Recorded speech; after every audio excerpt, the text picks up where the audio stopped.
इसलिए अन्न जल पवित्र होना चाहिए सत्संगियों के लिए, संगति अच्छी होनी चाहिए, नेक इंसानों में बैठना चाहिए।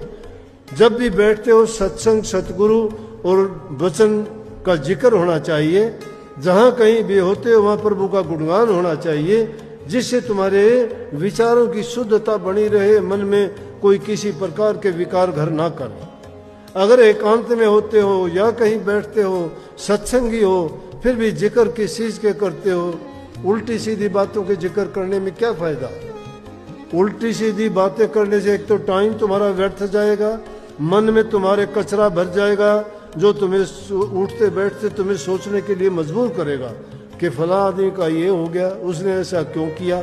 अरे अगर तुम उस वक्त में प्रभु के किसी गुणगान का, किसी घटना का जिक्र करते और हृदय में और मस्तिष्क में उस चीज को रखते, तो आपको सपने में भी, सपना कोई आता तो ऐसा ही सपना आता जिसमें आपको या तो प्रभु के दर्शन होते, या कोई संत महात्मा फकीर के दर्शन होते, या कहीं ऐसी जगह तुम सत्संग सुन रहे होते।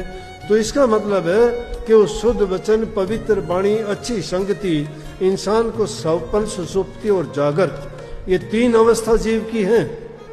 जागृत में हम यहाँ बैठे हुए हैं, सुसुप्ति की हालत है निद्रा की अवस्था में, और तीसरी है सौपन। सपन जब आता है तो आदमी का मन शरीर को छोड़ के बाहर निकल जाता है, घूमता है। इसीलिए तो आपको पता लगता है कि आज सपना आया, पहाड़ों में चला गया, नदियों में चला गया, वहां गया।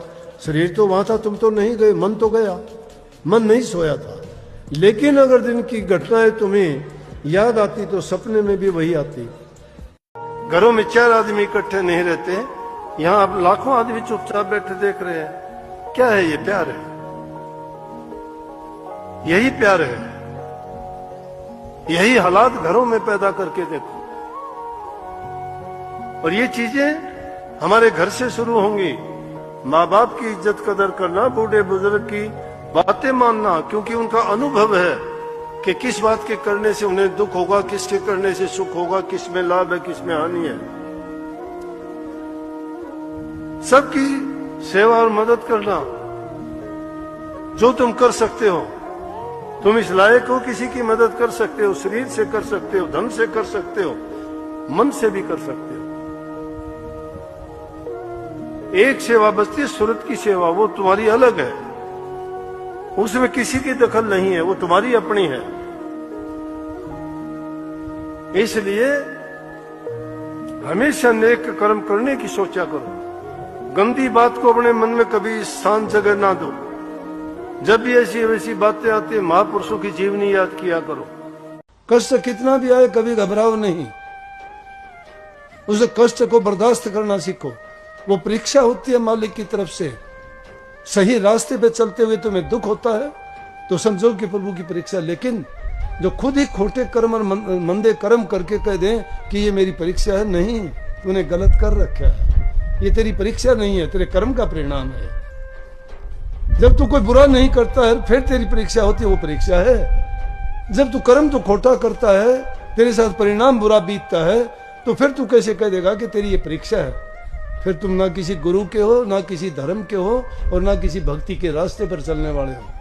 मेरे पास आके कहते हैं, कोई कहता है घर वाला शराब पीता है, कोई कहता है लड़का शराब पीता है, कोई कहता है लड़की शादी अपनी मर्जी से करना चाहती है, कोई कहता है लड़का शादी नहीं करवाना चाहता, कोई शादी करवाने के बाद कहते हैं हम इकट्ठे नहीं रह सकते। अरे क्या हो गया?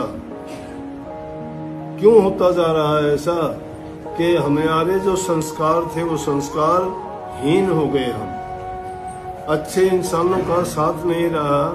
ये आजकल के टीवी अखबार में जो प्रचार देखते हो झूठी चीजें हैं, वो नकली चीजें हैं। जो चीजें परोसी जाती हैं वो वास्तविक नहीं है। हम वो नकली चीजें देख के अपने असली जीवन में लागू करते हैं उनको, और उन नकली चीजों को देख के असली जीवन में बर्बादी कर लेते हैं।